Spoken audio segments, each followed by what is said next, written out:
Assalamualaikum warahmatullahi wabarakatuh. Selamat siang kepada Ibu Dr. Mistika Winahyu MPD selaku tutor Bahasa Indonesia dan teman-teman Universitas Terbuka dimanapun berada. Perkenalkan, nama saya Desi Febritasari dengan nomor induk mahasiswa 857337042 dari UPBBJ UT Bogor Pokjar Sawangan. Dalam kesempatan kali ini, saya akan mempresentasikan gagasan saya mengenai COVID-19. Infeksi coronavirus merupakan penyakit yang disebabkan oleh virus corona dan menimbulkan gejala utama berupa gangguan pernafasan.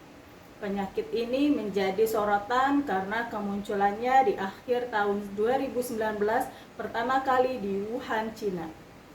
Lokasi kemunculan pertama kali ini membuat coronavirus juga dikenal dengan sebutan Wuhan virus. Selain Cina, coronavirus juga menyebar secara cepat ke berbagai negara lain, termasuk Jepang, Thailand, Korea Selatan, bahkan hingga ke Amerika Serikat.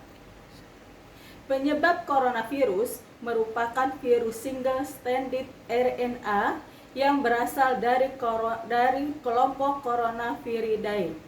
Namun, virus corona dari Wuhan ini merupakan virus baru yang belum pernah teridentifikasi pada manusia sebelumnya.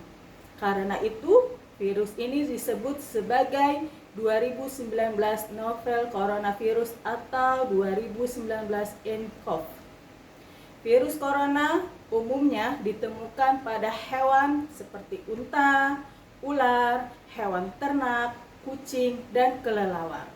Manusia dapat tertular virus apabila terdapat riwayat kontak dengan hewan tersebut, misalnya pada peternak atau pedagang di pasar hewan. Virus bisa ditularkan lewat droplet, yaitu partikel air yang berukuran sangat kecil dan biasanya keluar saat batuk atau bersin. Apabila droplet tersebut terhirup atau mengenai lapisan kornea mata, seseorang berisiko untuk tertular penyakit ini. Gejala coronavirus bervariasi, mulai dari flu biasa hingga gangguan pernapasan berat menyerupai pneumonia.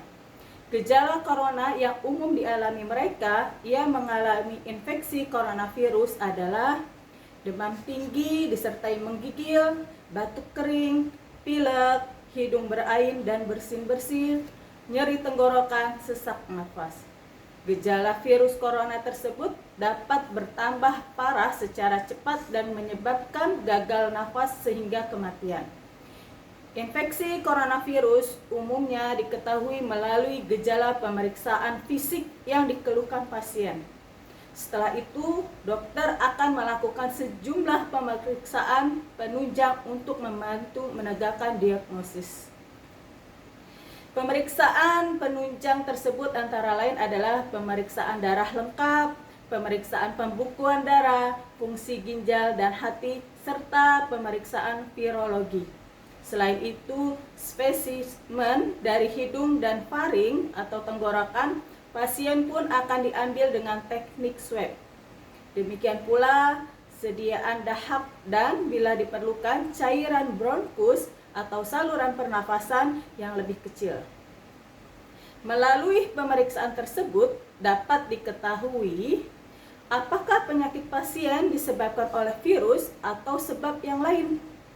Sementara itu, plasma darah pasien pun akan diperiksa menemui RNA virus corona. Pasien yang terinfeksi coronavirus dapat mengalami gejala gangguan pernafasan seperti pneumonia berat seperti demam tinggi dan sesak napas. Komplikasi seperti gagal nafas, gagal jantung akut, dan infeksi sekunder akibat kuman lainnya dapat terjadi bila kondisi tersebut tidak segera diatasi atau bila penyakit mengalami perburukan dengan sangat cepat. Hingga saat ini belum ada terapi virus yang terbukti efektif untuk mengatasi infeksi 2019 novel coronavirus. Beberapa antivirus yang telah berhasil menangani infeksi MERS-CoV dan SARS-CoV sebelumnya belum menunjukkan hasil memuaskan untuk mengatasi infeksi coronavirus baru ini. Penderita yang terinfeksi virus corona akan menerima terapi yang bersifat suportif untuk mengurangi gejala. Misalnya, antipiretik untuk menurunkan suhu tubuh dan cairan untuk mencegah dehidrasi, serta terapi oksigen pada pasien yang mengalami sesak nafas. Cara terbaik untuk menghindari penyakit infeksi coronavirus adalah melakukan tindakan pencegahan secara aktif. CDC menyarankan setiap orang melakukan tindakan seperti rutin mencuci tangan menggunakan sabun dan air mengalir selama setidaknya 20 detik. Apabila tidak memungkinkan atau tidak tersedia air dan sabun, bersihkan tangan menggunakan pembersih tangan berbahan alkohol. Menghindari menyentuh hidung, mata, mulut, terutama bila tangan masih kotor. Hindari kontak dengan orang yang sedang sakit. Tetaplah di rumah bila sedang sakit. Tutup mulut dengan tisu atau dengan menekuk siku saat Anda batuk atau bersin. Hindari kontak dengan hewan ternak secara langsung. Hindari bepergian terutama ke daerah dengan kasus infeksi corona. Hindari mengonsumsi daging yang belum matang sempurna. Demikianlah presentasi tentang coronavirus yang saya sampaikan pada kesempatan saat ini. Wassalamualaikum warahmatullahi wabarakatuh.